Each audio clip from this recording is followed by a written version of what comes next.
In times of challenge, most animals turn to some place for safety. A burrow, a rocky cave, a hole in a tree. But humans are unique in their tendency and need to turn toward one another for safety and growth. Each of us has multiple regions in our brains devoted to empathizing, understanding, and relating to other people. We are not only Homo sapiens, we are also Homo empathicus, hardwired to relate, to connect, and to reconcile with others until the day we die. Malcolm Gladwell, in his book Outliers, claims that it takes 10,000 hours of practice to become an expert at something.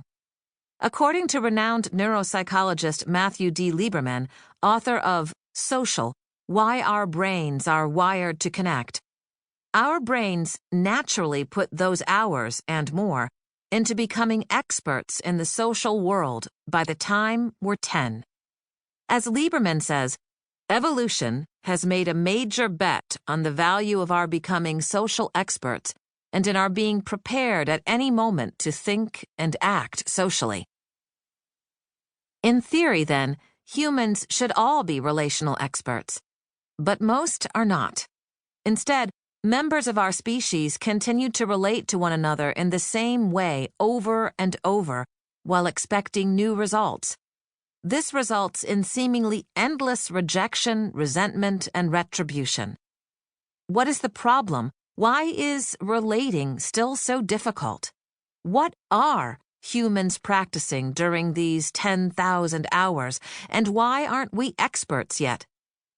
In our experience, two significant factors interfere with inborn human relational capacity: lack of awareness of the power of attention and the inability to relate to differences. Reclaiming your attention.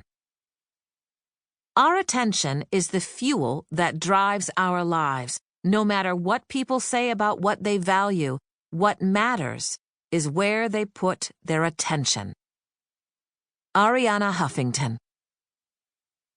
Buckminster Fuller, the renowned 20th century futurist and global thinker, described how making a small shift in the right place can have a huge impact on the effect we have and where we go.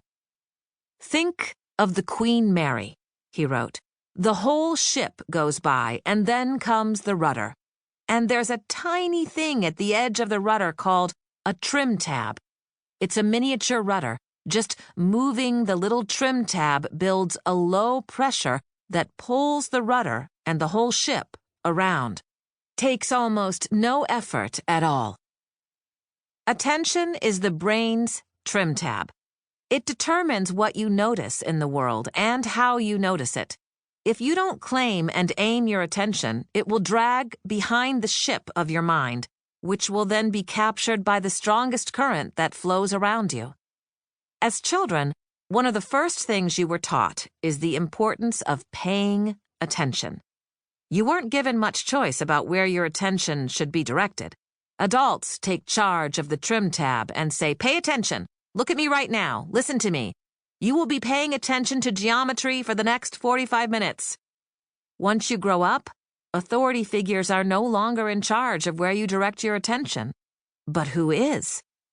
External signals from our bosses, colleagues, friends, children, lovers, as well as our electronic devices, now control the trim tab. Author Jon Kabat-Zinn calls this our collective attention deficit disorder.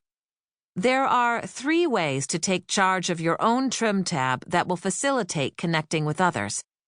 Redirecting your attention from the noun relationship to the verb relate, certainties to discoveries, differences as difficulties to differences as resources.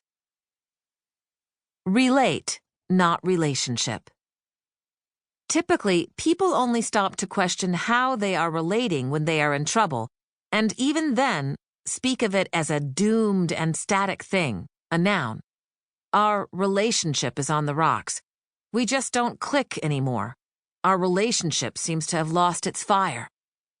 In our experience, it is far more effective to direct your attention to the verb, How are you relating to that person? What effect are you having? If you don't judge yourself and instead stay curious, this wide and wondering state of attention will empower you to encounter the other person with a sense of discovery, in the same way Maya Angelou did as she studied the Boston Globe. Consequently, we don't use the noun relationship throughout this book. As soon as you frame the interactions between you and another that way, you make it into an object, a photograph instead of a movie you are directing. Without realizing it, you relinquish your capacity to influence and navigate how you are creating the film. Consider the difference between saying to yourself, "This relationship sucks," and "The way I'm relating to this person sucks." The former produces a shrug. Your choices are to fight, flee, or freeze. In the latter, you are free to discover what adjustments you might make and to learn what is the best route toward the other person given the present circumstances.